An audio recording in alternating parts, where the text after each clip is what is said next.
look at the umbrella as basically your getting sued account for the most part.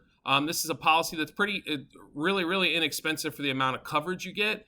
You do have to have some underlying coverages on your auto and home as minimums in order to qualify for the umbrella, but overall makes it very inexpensive. It's very inexpensive for the amount of coverage you get.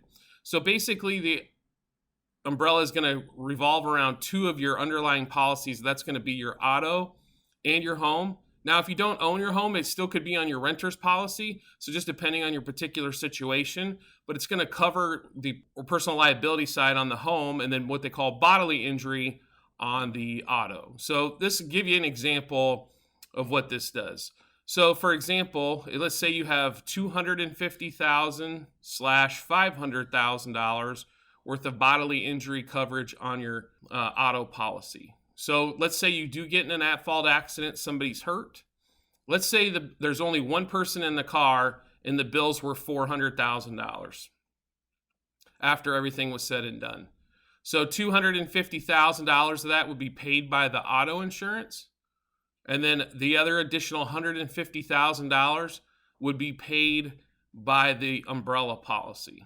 Okay, so this is not something that's meant to be used, obviously, like, once a year. It's probably not going to happen or anything of that nature. But if you have assets, we're talking equity in the house. We own our cars outright.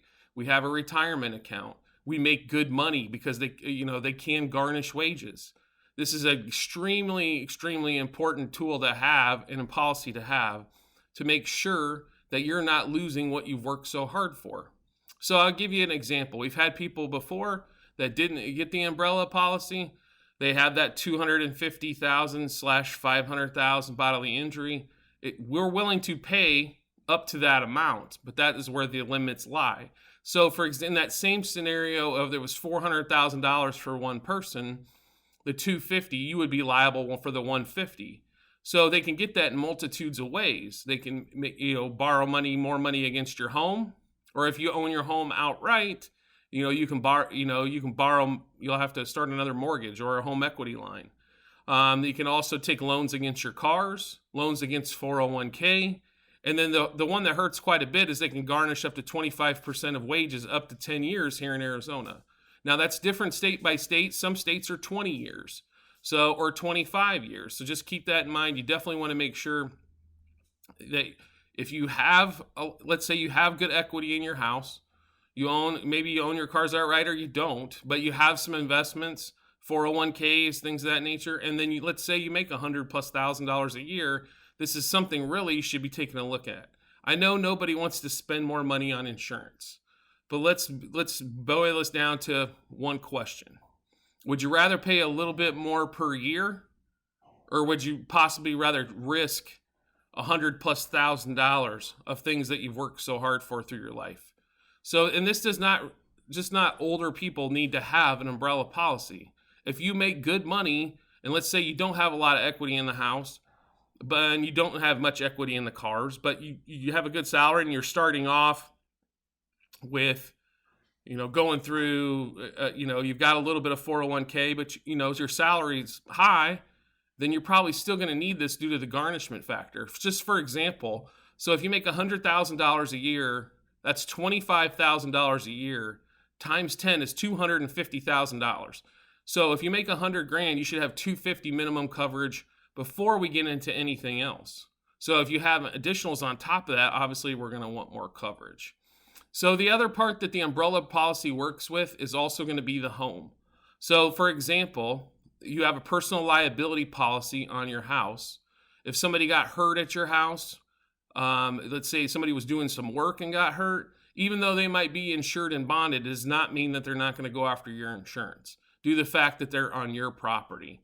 Okay, the other one is if you have a dog, how much are we going to take care of there? And companies on dogs are very select. They very select on certain breeds of dogs. So making sure if you have, a Rottweiler, Pit Bull, German Shepherd, those are things you probably need to make sure with that insurance company that has your home, what kind of coverage they get in case your dog goes crazy or something to that effect or bites somebody. That's going to be a big one. The other one that we see the most of the time is swimming pools. And when a little one gets hurt at a pool, There's going to be doctor bills and things of that nature. Hopefully they survive everything, but that's a big one there. So that can add up really quickly. Or if I've seen kids pass away because they slip out the back door. Next thing you know, they're swimming in the pool and they drown. Well, there's going to be, problems with that. Obviously, even though we might be best of friends or family, when money gets involved, then it tends to be pretty heated, so to speak, and to make sure we have that coverage. So it works the same way. Let's say we have $300,000 of personal liability on our home, and we had $1 million umbrella. That would give you $1.3 million worth of total coverage. Okay, so you've got the $300,000 the homeowner would pay first, and then you've got the $1 million on the liability at the end.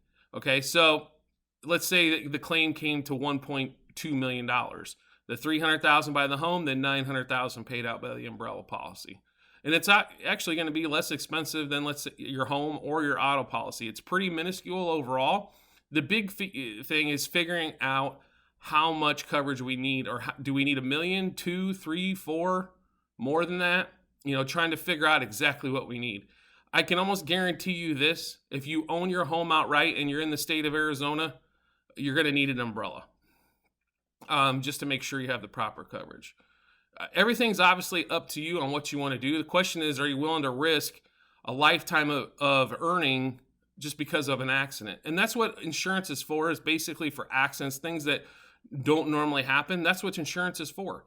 Same thing, that the umbrella policy is a big part of that. Obviously, if you have any questions, you can contact us at the office at 480-626-5949, and I'll be more than happy to run through anything with you, even with you're with us or not.